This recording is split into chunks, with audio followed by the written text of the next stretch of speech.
Espero que estejam preparados para o nosso último vídeo da série sobre parentalidades. E vocês podem estar se perguntando nesse momento, mas pô, Arthur, você só falou de uns tipos de parentalidades meio ruinzonas aí, meio inadequadas, né? E é isso aí, não apenas a gente vai falar do último tipo de parentalidade, mas também do melhor tipo de parentalidade. E vai ser agora. O nome é autoritativo. Então a parentalidade autoritativa, que tem esse nome enzarrão aí, a gente também pode chamar de participativa ou democrática, são sinônimos aí para essa ideia, mas todos englobam o mesmo tipo de parentalidade. Eu sei, ser pai, mãe, cuidador é uma tarefa muito árdua, muito difícil, e nada de fato consegue preparar a gente para esse tipo de trabalho homérico que a gente vai ter. Nós não nascemos sabendo, nós não recebemos nenhum manual de instruções, não aprendemos na escola, malmente conseguimos aprender com os nossos pais na maior parte das vezes. O que nós conseguimos fazer é simplesmente uma espécie de colcha de retalhos com tudo que a gente aprendeu sobre e simplesmente tentamos dar o nosso melhor. E é sempre bom quando nós conseguimos informações mais adequadas. E tentar mirar nesse estilo autoritativo é um bom caminho para garantir que pelo menos a nossa parte nós vamos fazer de uma maneira muito melhor. Mesmo que isso não garanta sucesso. Nós podemos fazer tudo, absolutamente tudo certinho. Mas é no mínimo uma relação a dois, onde o nosso filho, a nossa filha, tem vida própria. E não quer dizer que só porque a gente fez tudo certinho que vai dar tudo certo, que vai ser um grande de um sucesso. Mas é bom dormir de noite, colocar a cabeça no travesseiro sabendo que nós demos o nosso melhor.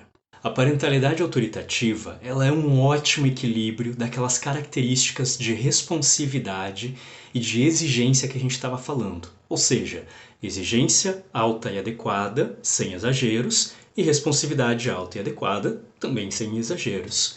Se a negligência é a falta das duas, a permissividade é só a responsividade e a autoridade, né, o modelo autoritário, é basicamente só a exigência, aqui a gente vai ter um equilíbrio.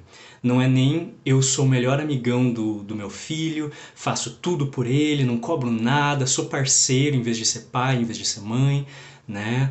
E também não é aquela ideia de sou eu que mando nisso aqui, ponto final. Não, é conseguir oferecer um espaço seguro, com afeto, com validação, com proximidade e intimidade com aquelas pessoinhas que nós estamos criando, ao mesmo tempo em que também há uma boa dose de responsabilidade, exigência, consequências e limites. Um cuidador autoritativo vai conseguir desenvolver muito melhor a questão das exigências do que um simplesmente autoritário.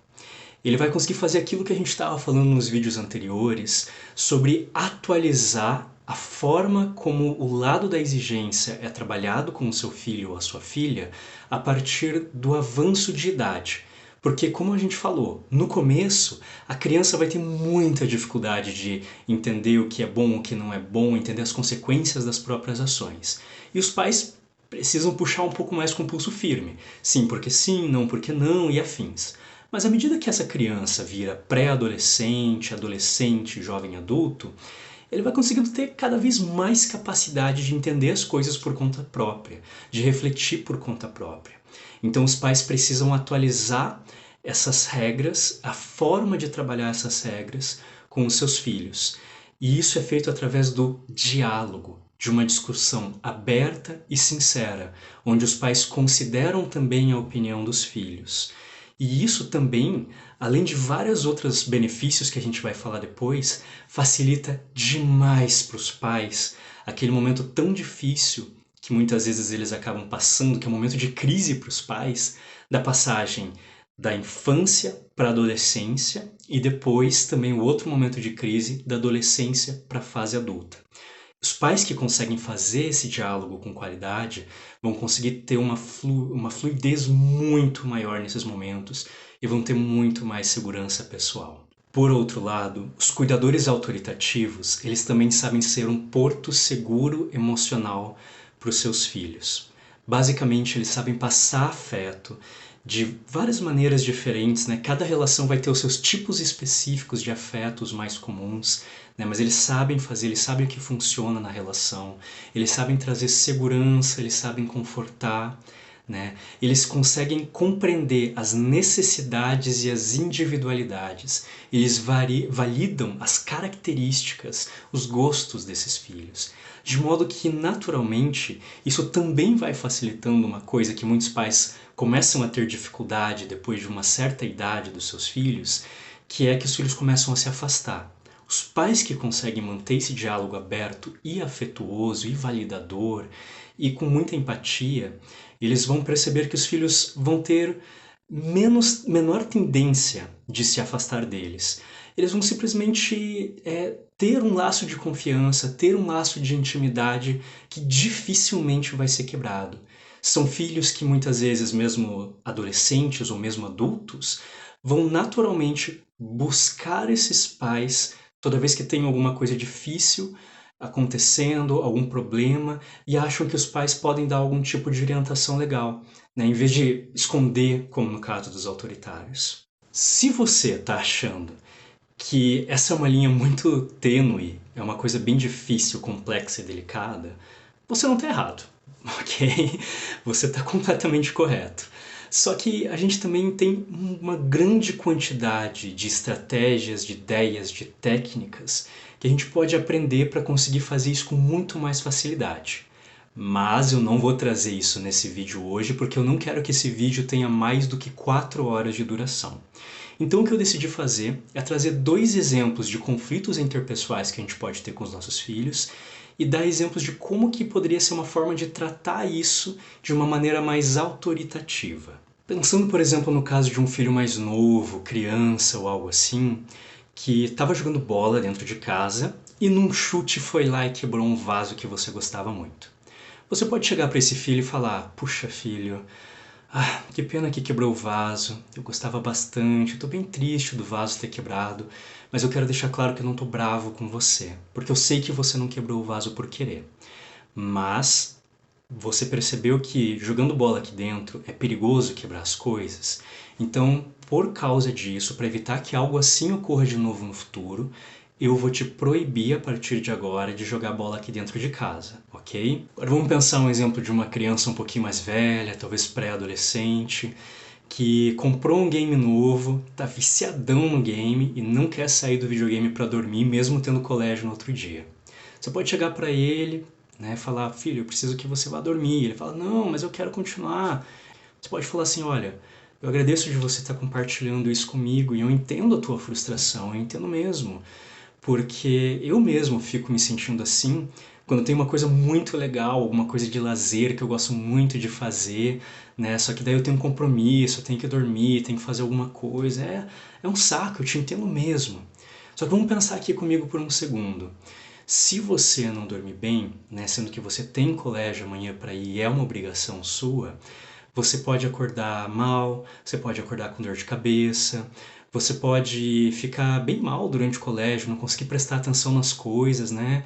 Imagina as possíveis situações. Às vezes a professora vai lá e pergunta uma coisa muito simples para você na frente da sala inteira, só que você estava muito cansado, não estava conseguindo prestar atenção, você não consegue responder uma coisa simples, né?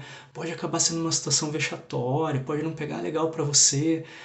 Você tem certeza que você quer tomar esse risco, esse tipo de situação? Será que vale a pena? Ou será que não dá pra gente tentar jogar um pouco mais a cada dia? Eu posso até jogar com você outra hora, né? O que você me diz?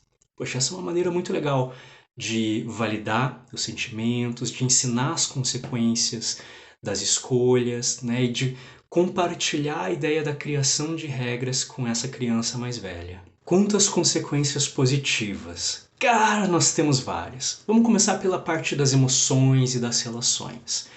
Uma pessoa que foi criada no modelo autoritativo, ela geralmente vai ter as emoções muito melhores do que qualquer outro indivíduo. Ele não vai nem pender para aquele lado de se achar inferior do que as outras pessoas, não merecedor de amor, como aquela pessoa que tem a autoridade, o estilo parental autoritário, mas também não vai se achar a última bolacha do pacote e passar por cima dos outros como a pessoa que teve a parentalidade permissiva. geralmente vai ser uma pessoa que aprendeu a validar os próprios sentimentos, as próprias emoções, as próprias necessidades, através do exemplo que os pais dão, então vai ter uma autoestima muito adequada. Mas também vai ter uma ótima capacidade de socialização, de diálogo, porque eles também aprenderam, justamente com esses pais, a dialogar, a resolver os seus conflitos interpessoais. São pessoas que vão ter boa capacidade de tomar iniciativas, de muitas vezes assumir uma posição de liderança, de trabalhar em grupo, que é uma beleza, né? Vão conseguir respeitar com muito mais facilidade as outras pessoas, vão ter um repertório de interação social muito melhor. O comportamento deles também é muito bom. Ele vai se assemelhar à ideia de uma parentalidade autoritária, naquele sentido de bom comportamento, de boas notas, quem sabe notas até melhores, inclusive. Mas ele não vai fazer isso por medo, por insegurança. Ele não vai ficar sempre colocando o outro em primeiro lugar. Ele vai fazer um equilíbrio. Ele vai seguir as regras porque ele genuinamente compreende as regras. Ele genuinamente vê as regras com empatia. E tem reflexão também para questionar quando as regras são erradas, quando as regras são mal feitas, né? Eles não vão simplesmente aceitar a autoridade pela autoridade se a autoridade está sendo tirânica. Não, eles também sabem se defender de abusos. Mas quando eles acreditam nas regras, eles vão conseguir jogar muito bem pelas regras, pensando no bem-estar coletivo, mas sem se esquecer dele mesmo. Tem um outro ponto que ajuda bastante aqueles pais que têm um modelo autoritário por medo dos filhos se envolverem com coisas ruins. E é o seguinte, quanto mais os pais, desde cedo, tentam trabalhar essa ideia de dialogar com os filhos e de conseguir fazer reflexões com eles, de discutir de maneira construtiva e positiva, mais os filhos vão já crescer sabendo refletir, sabendo se criticar, sabendo fazer um bom processo decisório e de não cair nas ondas dos outros, não ser influenciado por modinha, por más amizades e ir para aquele tão famoso mau caminho que muitos pais temem. Quando a gente está falando de filhos de pais autoritativos se relacionando com outras pessoas, seja amizade, relacionamento romântico ou até relações profissionais no mundo do trabalho, a gente vai ver que eles têm a maior tendência, a maior chance de se dar bem, de conseguir estabelecer relações equilibradas com dar e receber em harmonia, né? Não sendo nem abusivos e também percebendo com muito mais rapidez e facilidade que o outro está sendo abusivo para com ele. E ele sabe muito mais facilmente pegar a trouxinha e cair fora. Então é isso. Acho que agora vocês, vendo tudo o que pode acontecer de errado em outros pontos, entendendo o que pode acontecer de certo aqui, podem perceber que o estilo autoritativo, por mais difícil que ele seja de ser alcançado muitas vezes, e mais exija por parte dos cuidadores, ele é o que tem maior chance, maior tendência de trazer um maior grupo de coisas positivas para esses filhos enquanto são jovens e que vão levar para o resto da vida quando eles se tornarem adultos, fazendo bem para eles mesmos e para todo mundo que está ao redor.